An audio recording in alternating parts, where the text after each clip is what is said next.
Good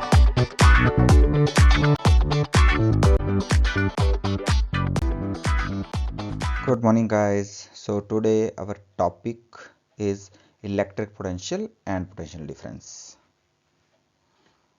So in this topic of electric potential and potential difference, first of all, we are going to understand the paragraph given in the NCERT book about flow of charges inside a wire. So एक wire जो कि metal की है, उस metal के अंदर charges कैसे flow करेंगे. We know that this electric current is the flow of charges, that is of electrons. So how this electricity is conducted in a metal conductor? Because electrons are very low in energy, so they would have great difficulty while passing through a solid conductor. As we know, inside a solid the atoms are packed together very tightly and there is a very little space between them.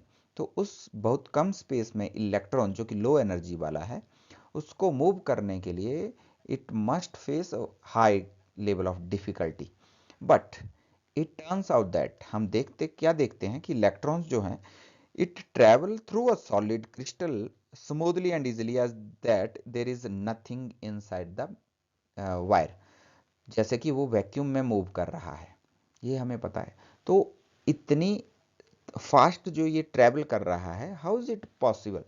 So the motion of electron in a conductor however is quite different from that of the charges in the empty space. अगर हम empty space में जो movement देखें electrons की, वो conductor के अंदर अगर उसी हिसाब से होगी तो हम एक एवरेज ड्रिफ्ट स्पीड देखते हैं, और अगर उसको कैलकुलेट करें that drift speed is of 1 millimetre per second and is a very low.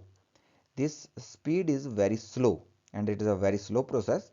and then अगर ये इलेक्ट्रॉन की जो मूवमेंट है कंडक्टर के अंदर अगर इतनी स्लो है, then how the bulb lights up when we switch on the bulb.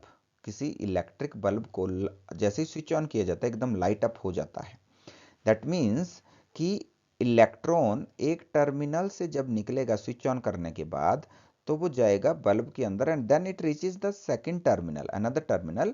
So it is not like that कि इलेक्ट्रॉन यहां से चलना स्टार्ट हुआ तब जाके बल्ब जला है. The mechanism should be different, क्योंकि ये जो प्रोसेस है ये इतनी स्लो है कि अगर इलेक्ट्रॉन को यहां स्विच ऑन करने पर चलना होता and then it has to pass through the bulb, then it will take a lot of time. ठीक है, बट वी सी जैसे ही स्विच ऑन करते हैं बल्ब लाइट्स अप हो जाता है.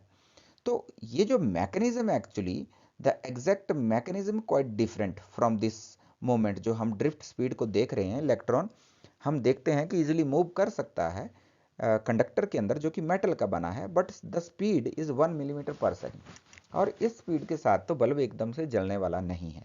Then the mechanism is quite different, we know that. ठीक है, and the speed of electron is considered to be the speed of light. इतनी स्पीड से चलना चाहिए फिर तो, अगर ये एकदम से ऑन करने पर ही बल्ब जल जा रहा है, this speed must be the speed of light. and it is fascinating, quite fascinating, but the exact mechanism behind this is beyond the scope of this book. So we are not going to discuss this mechanism here, but we will discuss something about the flow of charges. So आपने understand करना है कि ये ऐसा flow नहीं है, there is something different. लेकिन जब भी ये speed है इलेक्ट्रॉन की, ये स्पीड ऑफ लाइट के बराबर लग रही है. सो अगर आप इस पे प्रोब करना चाहते हैं तो एडवांस लेवल पे आपको जाना पड़ेगा. Okay, so understand this paragraph and what is said in this paragraph. Just try to understand कि क्या समझाने की कोशिश की गई है यहाँ पे. अब अगली स्लाइड पे चलते हैं. सो देखिए, जब हम इलेक्ट्रॉन के फ्लो की बात कर रहे हैं तो flow, how is it this flow of charges takes place, हम ये बात कर रहे थे. तो जैसे हम फ्लो की बात कर रहे हैं वाटर के फ्लो की, so let us take a piece of pipe, और अगर हम बोलें कि इसमें पानी इट सेल्फ फ्लो करेगा, it is not possible. So what we need to have a tank attach to this pipe and it should be fill of water. So somewhat here, अगर हम मान लें पानी इतना इस टैंक में भरा हुआ है, then this water create a pressure on this end of the pipe. तो इस एंड के ऊपर ऐसा कोई प्रेशर है नहीं, तो क्या होगा कि जो वाटर है इस प्रेशर डिफरेंस के साथ फ्लो करेगा from the other and, right. कि अगर ये वाटर का जो प्रेशर है यहाँ पे ज़्यादा है यहाँ पे कम है, तो from the higher pressure to the lower pressure water flow करता है, ठीक है। तो वाटर को फ्लो करने के लिए we need a difference in pressure between the two ends, and the similar is the case of wire. Let us say this is a conductor or this is a wire, and in this wire electron has to flow from one terminal to the other terminal, right? Then we must have a difference of pressure of these charges. अगर इस and पे charges का pressure ज़्यादा है और इस and पे कम है, then in that case electron will flow in this direction. अगर इसके वाइस वर्सा है, then flow will in the opposite direction. So how is this pressure difference between the charges generated?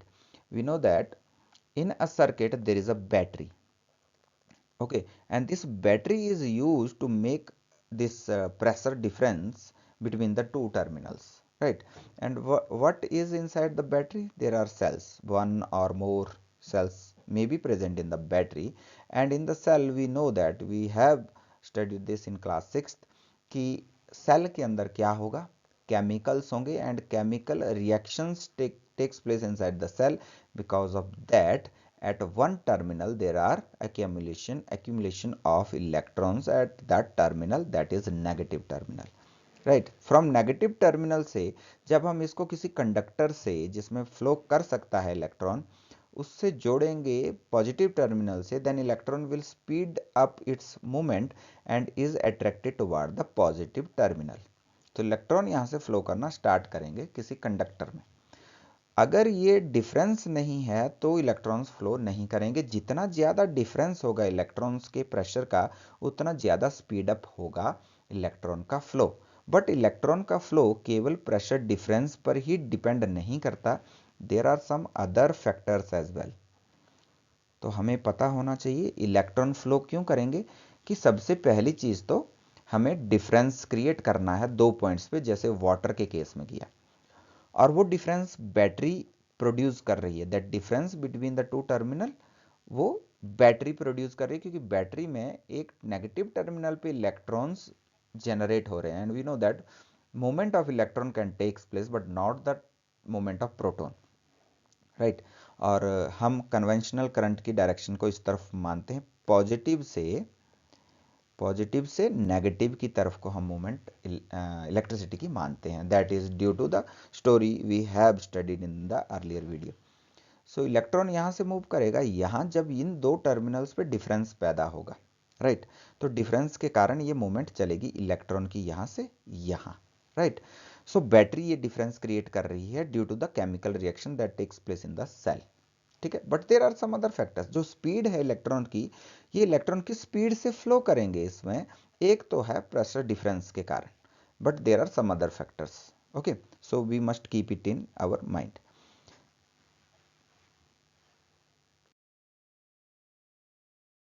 तो चलिए अंडरस्टैंड करते हैं अब इस बात को कि जो इलेक्ट्रॉन का फ्लो है, जो पोटेंशियल डिफरेंस है, जो डिफरेंस है इलेक्ट्रॉन के प्रेशर का at one terminal and the other terminal, that is called the potential difference.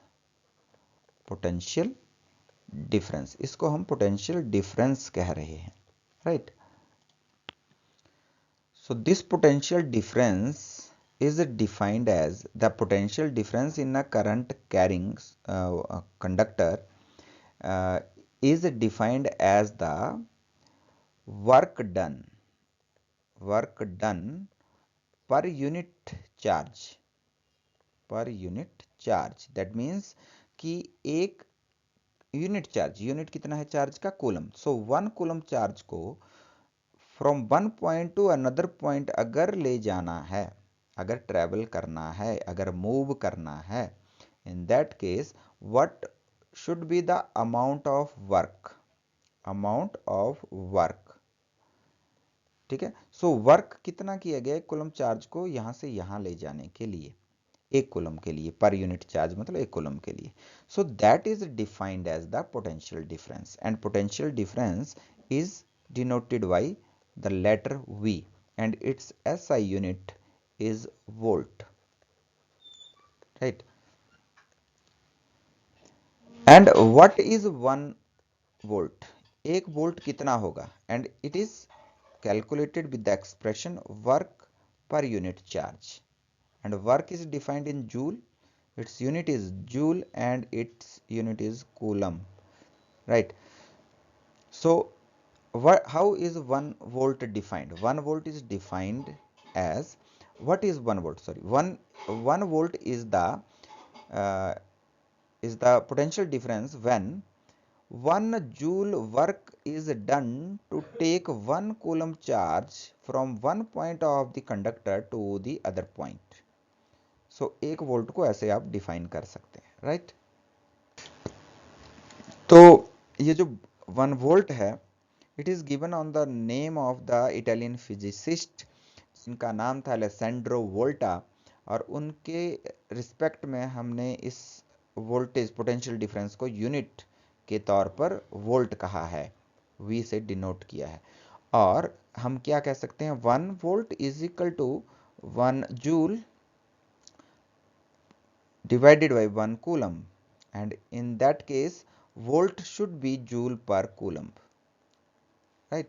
तो ये यूनिट है, वोल्ट की एक्चुअल यूनिट है जूल पर कूलम, जिसको हमने वोल्ट बोला in for giving respect to the Italian physicist Alessandro Volta, right? आपकी book में लिखा है.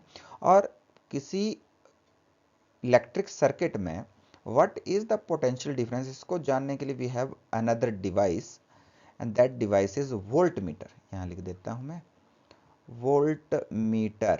एंड voltmeter को अगर कंडक्टर में आपने अटैच करना है, मान लीजिए दिस इज द वायर, और इन दो पॉइंट्स के बीच we are finding the potential difference, then we need to connect it with the device called voltmeter. And voltmeter could not be attached like that of the ammeter in series. It should be attached parallel to these 2 points. So current तो यहाँ से flow कर रहा है, but we see that जब current यहाँ से flow कर रहा है तो ये फ्लो तो चलता रहेगा, बट डिवाइस यहाँ साइड में अटैच होगा, इसके पैरेलल अटैच करते हैं हम उसको यहाँ पे. सो वोल्ट मीटर को किसी सर्किट में पैरेलल कनेक्ट किया जाता है. So this is a parallel connection of volt meter. Ammeter को हमने इन सीरीज कनेक्ट किया था, वोल्ट मीटर को पैरेलल कनेक्ट किया है. So that is the point we should remember, और ऐसे अटैच करना है इसको. That is the question of 1 mark. Okay, so potential difference के ऊपर इतना काफ़ी है, लंबा वीडियो बन गया है. आप इसको समझें और कोशिश करें इसको समझने की. अगले वीडियो तक के लिए okay, thank you, bye bye.